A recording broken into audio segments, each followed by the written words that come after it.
All right. Next up on the same theme of this session, which I didn't quite realize initially, but we have two Michaels and two kind of hunting theme talks that are kind of back to back. So our next Michael is Michael Gough with the NCC group, and he's going to talk about ArTHIR, which is a PowerShell in WinRM based approach to incident response and hunting. It's based off the previous Kansa effort, which some of you may have seen before in the past. So Mike, welcome. I can't talk anymore. Welcome, Michael, and glad to hear about ArTHIR. Thanks. Thank you. And hello, everybody at OSDFCon. Woohoo! I hear all the applause virtually. And my name is Michael Gough, so great job, Brian, getting my last name right. So that's always a challenge for folks. There's only 9 ways to pronounce OUGH. And to continue the Michael hour, as it seems to be, we're going to talk about ArTHIR. So with that, we'll get started. As soon as my screen, whoa, slow down there, jumping around. All right, so I'm a blue team defender ninja, incident responder, threat hunter, and a logaholic for NCC Group's North American CERT practice. And I'm also the creator of those Windows logging cheat sheets that you may be aware of that have been popular around the InfoSec world. And then the co-creator of LogMD, the login malicious discovery tool. And a special shout out to Olaf Hartung and Josh Ricard for contributing to this ArTHIR project. Olaf and his team over there at his former employer did some tweaks to the Kansa stuff. We incorporated that. I worked with him to solve a couple of problems to get that incorporated into ArTHIR. And then Josh Ricard was famously helpful in the scheduled task component of the ArTHIR project. So let's get started. So what is the problem we're trying to solve, right? That's always what these tools are all about. Many firms do not have a tool for Windows that have the following features, right? Push an IR forensics tool to one or more or all Windows systems. If you have an EDR, or let's say you haven't gone to Velociraptor, as Mike just talked about, I used to work for a large company who did acquisitions, and of course the acquisitions do not have agents yet, or do not have any solution whatsoever as you acquire them, and you need a way to basically run an IR tool on those systems, either to do a compromise assessment or investigate something as you move forward. And incident responder, as a consultant, same scenario. I can go into a client, they may not have anything, or it may be lacking certain capabilities that we have individual tools for. And so we can ask them to basically tweak Active Directory group policy, and we now have the ability to run these tools, whatever tool we want. And of course, run it remotely. We can plug in a PC into the network. We can use one of theirs, whatever the situation is. You can drop in a jump host, jump box, whatnot, however you want to configure your environment. But that's the goal, is to run the tool remotely. You don't have to interact with everybody there in the organization. And you want to pull back results in the native format of the tools run. This was kind of a flaw of Kansa. So if I run, Eric Zimmerman's Easy Tools or LogMD, which I'll talk about as well, whatever tool you like to do whatever specific task, even the chainsaw tool to run event log parsing, much like LogMD does, then you can use it, right? So these tool suites are great. A lot of companies don't have a centralized, I'm a big fan of BigFix, for example. If you're a BigFix owner, have BigFixes in your organization, you're in security, you really should learn the tool. It's a great tool. But a lot of us don't have these tools. And I found in doing incident response consulting, as well as being on the blue side and threat hunting, that a lot of organizations just don't have anything in the Windows space. And as prone as they are to malware, we need something. So pulling back the results in the native format of what the tool runs is important: JSON, XML, text, CSV, whatever. And then another one is to build specific tasks to run when needed. So for example, I'm going to demonstrate the demo guides work as they expect, hopefully will. I'm going to demonstrate an auto runs. I'm going to run 2 auto run tools. And if I wanted to schedule these to run on these systems in the course of an investigation, or I just, as a security person, want to run out a scheduled task to run auto runs every day, dump those results, maybe suck them into SIM, I can use ArTHIR to do that, because we've created these tasks modules with the help of Josh Ricard to allow that. Also, it provides you the ability of running really big jobs. For example, you can run volatility memory dumps and then save that memory dump to a file share. There are limitations of how big this WinRM will allow you to push and pull files. And then another one, which I've run into multiple times in multiple orgs, is who owns the tool. If it's SSCM or BigFix, it might be owned by IT, and they don't necessarily want InfoSec playing in their sandbox. So you might want a separate tool, right? EDR tends to be owned by InfoSec. Threat hunters use it. Log management sometimes is owned by IT, and we use it, but sometimes we need our own tools, and this way we can own it and we can craft it and tweak it and everything else. So yes, this was forked off of Kansa. It had not been updated a while. Dave went to work for a company that was kind of a competitor, and so he was not allowed to continue the development on it. There was some export to log management Splunk stuff, had it a couple of years ago. A person here in Texas as well, up in Dallas, reached out to him. He was just trying to solve a problem getting results into Splunk. But that, for the most part, has not continued. So that's why we forked it and made ArTHIR. And another drawback of Kansa is it didn't run various tools easily. It was pretty much write a PowerShell script and execute the PowerShell script and suck back the PowerShell text. It didn't do well at sucking back native output, so that needed to be cured, and some improvements around how all that works. And then it was very noisy in the PowerShell logs because there weren't comments added to the main Kansa script that you could exclude within, say, your log management. So as you're looking at PowerShell, because you're running all this in PowerShell, you would see all these module blocks and script blocks running, and it would pollute your alerts because it would do some funky things based on what you wrote, and you would trigger your alerts, right? So now you have a way to use comments to filter that out. And so that's an important thing, because we've come across that in the course of all the PowerShell alerts we had. All of a sudden they started going crazy, and we're like, oh, we'll just filter it out if it has this in there, whatever that this you want to put in there. And then modules didn't have a very good structure. If you looked at all the Kansa modules, who wrote them, I can tell you that whatever Brian writes in PowerShell is going to be completely different than what I write, completely different than what Mike writes at Rapid7. So now there's more of a structure within the modules. So that's a good thing, make it easier. And then ArTHIR stands for Attack, Remote, Threat Hunting, Incident Response, right? Attack, because we really want to map to MITRE ATT&CK. If you're doing threat hunting or incident response modules, say you're doing incident response, you want to check all the persistence scenarios of MITRE ATT&CK, you can now develop your modules, and I'll show you where we stick that inside the script, and it helps you fill out your matrix and whatnot, which is also in the payload that you download from the GitHub repo. Remote, because we're running the tool remotely, and threat hunting, because that's one of the reasons we wrote the tool, for why we solved the problem that we're trying to do. And then incident response, right? You can build modules specifically for incident response. And so ArTHIR, because everybody needs a cool security name, and thus the sword and everything else. And we have stickers. If this was a real con, I could hand you.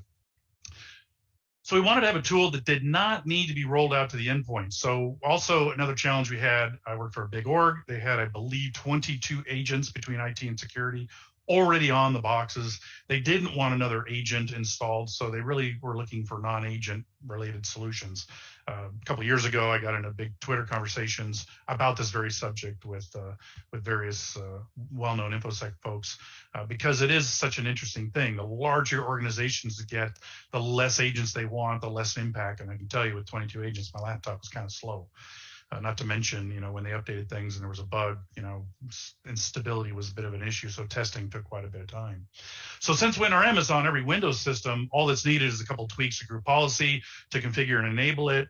You can secure it with the Windows firewall. So that way only Bob, Alice, and Mary can run WinRM against the environment, not everybody. I have investigated scenarios where the bad guys literally remotely configured WinRM because there were no controls on WinRM in the environment. They were able to run WinRM from anywhere, any host that they popped. So be aware, you can secure Windows firewall to a set of IP addresses that says, here's the only people that can run it, thus the threat hunters or incident responders. And then also disable it when you're done if you so choose. And of course, please monitor executions of WinRM in your logs. But that's another talk for another conference. No additional agent required because it's already on every Windows box, right? So they solved that problem when management said, no, we're not letting you install another agent. And we didn't like their main IR tool. So as a specialty group that dealt with acquisitions, we had to find another way. So modular, because it can run just about anything, easy tools, volatility, mem dumps, logmd, whatever, chainsaws, Mike mentioned. And we needed a way to run logmd en masse. That's one of the starters of the project. Olaf was a user, obviously I'm a creator of it. So that was one of the problems we were trying to solve is can we get something that can run tools easily across the entire environment? So some additions. One of the things also I did not like, I used to deal with WinNTI group in gaming, and they would dump a lot of malware in the C Windows directory, the admin $share. And by default, Kansa dumped everything in the admin $share and polluted it with all the remnants that occur with you pushing out your modules. I didn't care for that. To me, it was noisy. It interfered with my investigations. I don't like adding anything to the OS part of the box. So that was another scenario that we improved upon, is allowing you to choose where to put these things on the box. So they're unique to your environment, your methodology, or your thing, whatever you want to come up with. It's more modular because the variables that we added inside the modules and the templates we provide make it so you don't have to update the PowerShell code. This goes back to what I write is different than what Brian writes, was different than Mike writes, what's different than, you know, Alice, Bob, and Mary might write in PowerShell, because there's so many ways to do it. So now, in order to keep the code simple or simpler, there's a set of variables that you can adjust. You'll see that here in a second. And so it makes it easier to create the modules. That was something that, as I was going through Kansa and playing with, because we were using it in a big company, that the creation of the modules were just ugly. People used variables that made no sense. You know, again, security people aren't developers, so, you know, they don't really code, you know, comment their code. So I found that to be a flaw. We wanted to improve that with the ArTHIR project. Comments were added in the major ArTHIR PowerShell script in order to be able to filter that out and say Splunk, Humio, or whatnot. And that was important because of all this PowerShell you're running. It does create a lot of PowerShell events in your logs. And when you're looking for the bad foo, you want to make sure your stuff doesn't show up in the results and the bad guys do. And then another option is to write a log entry into the application log. And the idea behind that is I can now run it. Let's say I'm targeting 100 systems.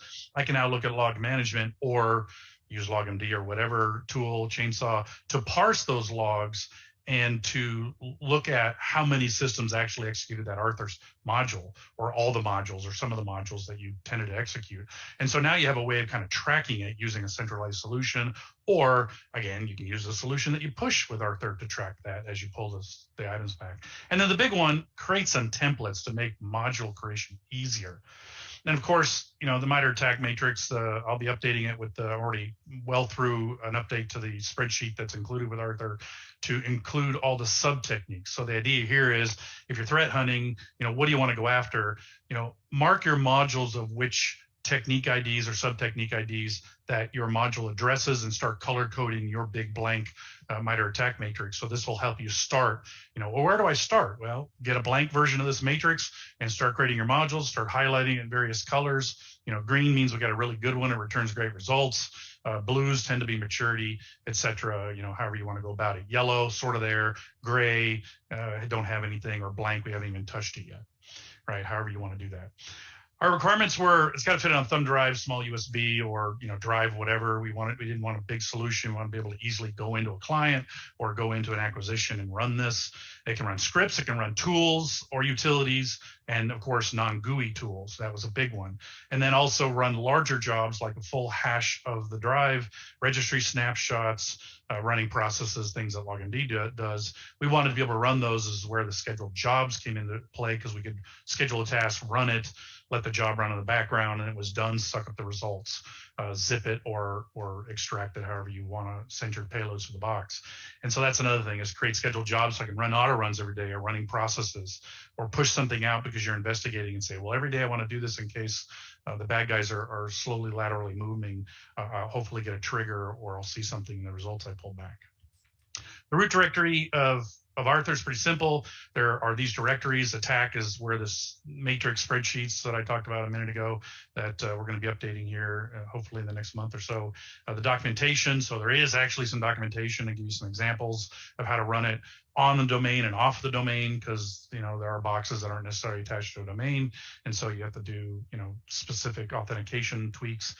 Known third-party tools. So this would be something like LogMD or Easy Tools or Chainsaw, whatever. So if you have third-party tools that you write stuff for, you know, you can write these to the known third-party directory. And then the modules are where all these modules, and the modules conf. This is the list of all the modules you have, and that way you can remark them in and out of which ones you want to run. You can also run individual modules in the command line. I'll talk about that in a second.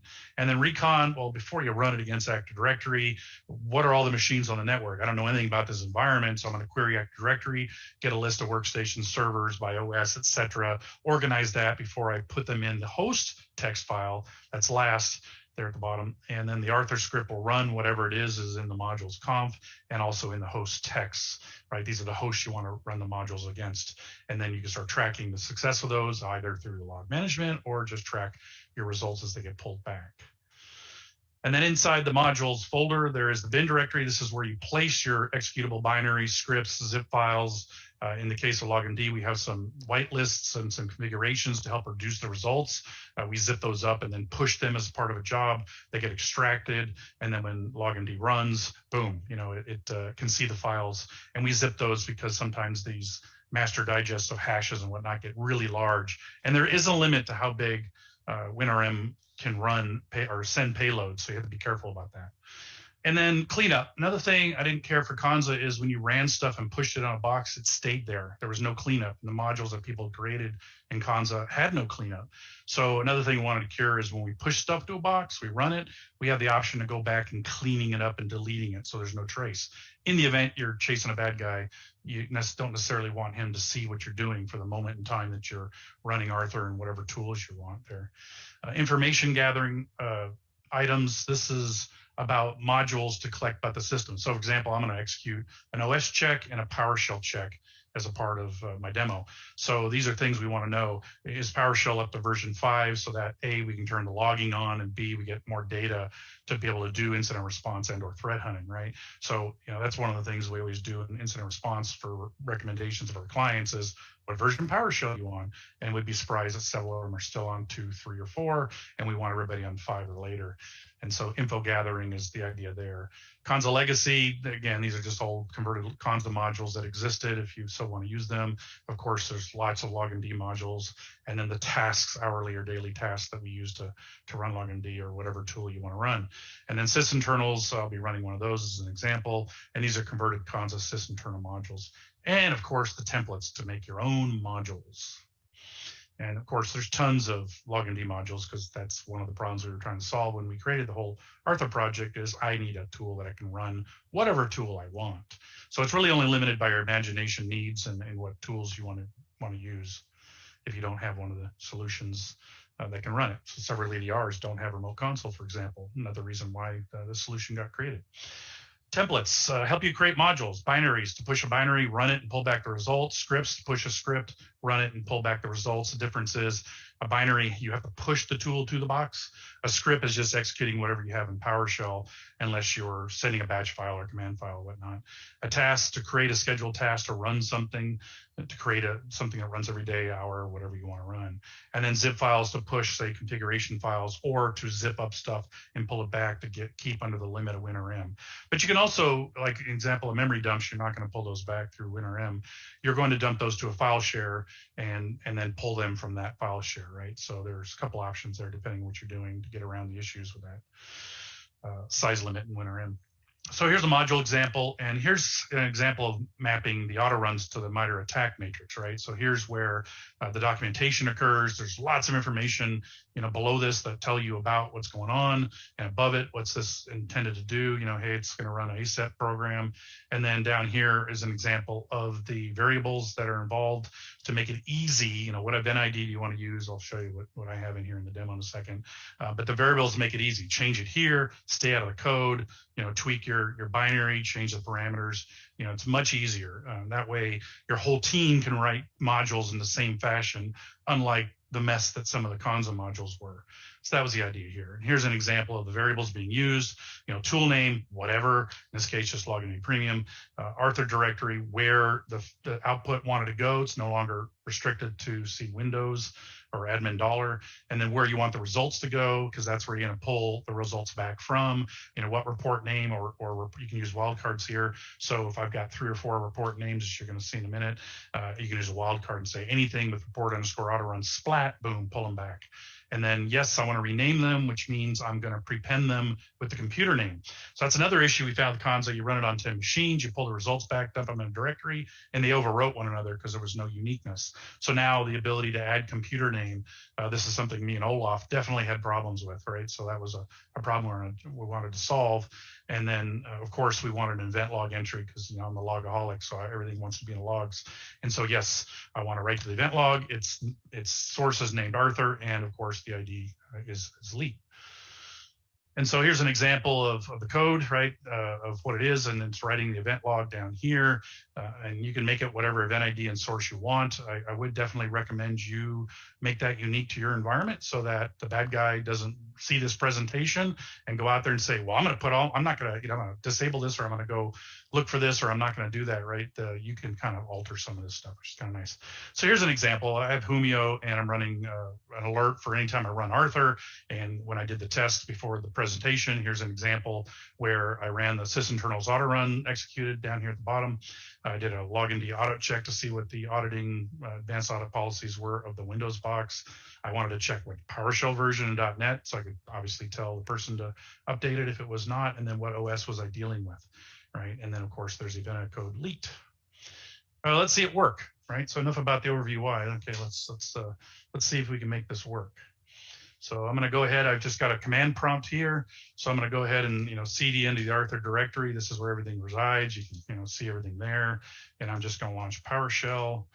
And then once I launch PowerShell, I'll just go ahead and clear the screen. And I've already run this. So what I'll do is the first thing, I need to pass creds. So if you're running this locally, not on a domain, then obviously I need to know the credential, local administrator or whatnot on that box I'm targeting. And so a way to do that is to do the secure credentials within PowerShell. And so I can go ahead and put in the credential I'm using against the test box. And now it's cached. And now if I go and run the command to run ArTHIR, here's where you can make some modifications. The target list can be a single workstation, or you can use the host text file to do multiple workstations. Push bin tells you to push the binary that is in the module that I'm running. You can do all the modules with the module conf, that's what the /modules is, or specify, I just want to do sysinternals auto runs or whatnot, or easy tool, whatever. And then the authentication is negotiate because I'm not using domain credentials and I'm piping the thing I just did. So I'm going to go ahead and run this. And what you'll see is the list of modules that I've selected. Woo. And I have done something amiss here. Oh, wait, see the demo guides. That means I entered a bad credential. Oh, sorry. So I fat fingered my credential. Let's try this again. Oh, well, that's probably a reason. All right, hopefully I got the right credential this time.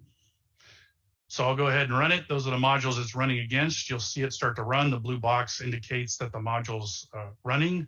And then as it goes through each one, here you can see the directory on the target, and you can see that I've pushed some things on here in the reports.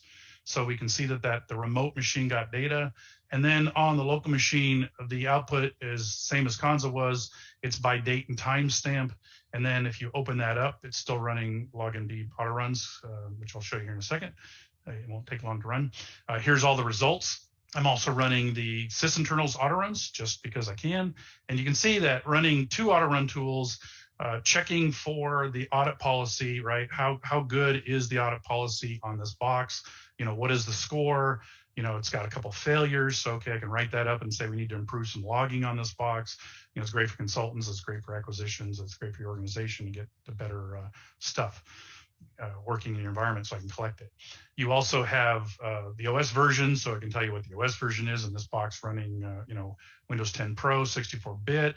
So you can kind of look for 32-bit systems or whatever you want to get rid of. PowerShell version, what version of PowerShell is running. I've talked about that, pretty typical problem. And you can see we're running PowerShell 5 and the version of .NET, right? So there's really good info gathering capability here. There's really good ability to improve your overall auditing practice as well. And also, if you want to look at auto runs, I'll go ahead and open this up. It's just, again, CSV, it's enabled format. It's pulled all the data back. I'll do a Control T. And then, what we can see here, because what I'm doing is potentially looking for bad auto runs. Our B9 module, our little fancy B9 module, gives me the ability to see whether the item is likely good or suspicious. Did not look up because it has parameters. And it evaluates the malware or the file for any malicious, how the file was crafted, right? And so this helps us be able to look at the files in bulk and say, all right, if I just look at it and say, I only want to see the likely malware and suspicious files. I don't care about the binaries. I'm gonna say, okay, and now I can sort it down. Now these are the ones I would investigate out of all those auto runs, right? And so I can do this across 10, 100 machines pretty quickly. You know, I've also got sysinternals auto runs as well. And here's the results of that in its native CSV format. It doesn't have to be converted to PowerShell. So this also could be sucked up to your log management solutions, right? So this is sysinternals auto runs. So pretty flexible on what it can do. It's pretty easy to use once you understand the modules. Here's an example of what they look like. This is the modules file, so you can see all the modules I have in here. It's pretty long. There's 280 lines. The items with double pounds or comments, anything with a pound and spaces, it's set up this way to make it easy to see, you know, what is being run. You come down here and say, okay, these are running. So I've got OS version and PowerShell check running. I come down further and I can see this is over to the left. So I'm looking at the audit settings, and then I can see I'm running login D auto runs. And if I come down here to sysinternals, you know, there's the sysinternal modules that I'm running. And so that's everything that runs. Here's an example of the auto run module itself. Here's all the MITRE ATT&CK that we would love for you to include and document your ways. Here's an example or explanation of some of the binaries. And then what I showed in the screenshot are the actual variables. And so now, because there's variables in here, really the only thing you have to mess with is what parameters you want to run, because everything else is all variable driven. You can stay out of the code. So it makes ArTHIR a pretty easy to use compared to Kansa solution. And that's about it. Again, free, other than whatever tools you might push with it.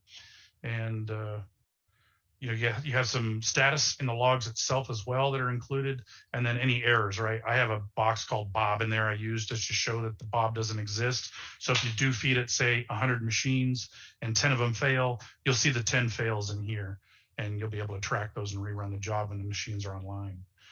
So back to the Prezzo. All right, so the demo did work after I fat-fingered my credentials, but you can see how fast it worked remotely against a box in the environment. So where to find it? GitHub repo at arthir.com, or you can just go to Malware Archaeology where the cheat sheets are. There's a link there.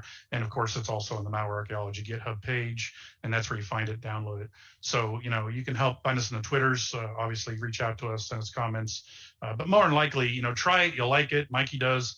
At least this Mikey does. I don't know for previous Mikey, he might be more leaning towards Velociraptor. Please contribute to modules. I know one of the comments when we submitted the talks is like, hadn't been updated a couple of years, because it works. It doesn't have to. Really, all the updates to ArTHIR are going to be in the module contents, which some folks will not share because it's unique to them, right? But please genericize your modules. Send them to us to upload if you want to be generic about it, or go ahead and put them on yourself. But please send us your ideas and or go ahead and post your own modules. We appreciate it, and get this project more populated. And then some resources I include for you is in the presentation as well that you can get from the download that's on the chat area. So with that, I can take questions. Oop, right there, questions, and I am on the Discord. So go ahead. All right, great. Thanks, Mike. Thanks, everyone. So yeah, so we're a bit out of time, but there were a couple questions that I wrote down that we can go through kind of faster. So one was about the updates, questioning on like why there hadn't been updates as well. So I think you just kind of commented to that as yeah, well. It works. Modules are what we need, right? So it's the things you run, but the main ArTHIR script has just been flawless for us. So have there been other repositories that have people's modules that plug into it, or have all the modules you know have been kind of maintained proprietary at this point? I know some folks that use this that keep their modules close because, again, it's their code, their locations and whatnot. And I've said, hey, come on, genericize them, upload them. And some people don't think it's very, you know, they're not special, you know, but sharing here helps. And I know, you know, some of us in the InfoSec community says the more we put out there about what we do, the more about what they can see what we do. Yep. And so there's that thing I see too when people mention to me, he's like, yeah, I'm not giving you that because it's really cool what I'm hunting for. And I don't want the bad guys to know that's what we're hunting for and to change their MO, right? So that is an argument we see quite a bit in InfoSec. But mostly they maintain their own modules. But I do know several consultancies that use this, as well as large organizations that do acquisitions, as well as small firms that just don't have the tool suites and just write their own modules. All right, one that could be a quick one is one of my gripes, is a quote, one of my gripes with Kansa is that the output is different for each module, even for similar fields. Has this been more standardized in ArTHIR, or is that on the to-do list? No, it's unique to whatever tool you're running. So that's the good part here. So in ArTHIR, I run whatever tool I want, and whatever output the tool creates, I pull back. In the old Kansa scenario, you had to craft your PowerShell to read whatever it is and create your output, which is what the statement was. And I completely agree with that. So now that we kind of eliminated that, unless you're writing, pure PowerShell scripts, you would have to define which fields and what orders you would need in all your PowerShell scripts. But that's an example of what I didn't like about all the Kansa modules that were uploaded, is everybody writes it differently, which is, I think, the crux of the question here. And so now by running the native report capability and pulling those native report back, something Kansa did not do, I don't have to convert anything. I'm literally using the reports as is from the tool, however the tool writer designed them, which is nice to have. So, but if you do write pure PowerShell, you will have to make sure that your output is organized how you want it. Great. Well, thank you very much, Mike. There could be some other questions that rolled in there as well. So if you can poke through your channel and answer any questions, I will definitely answer great. Discord. All right. Thanks, Mike. Thank you. Thanks.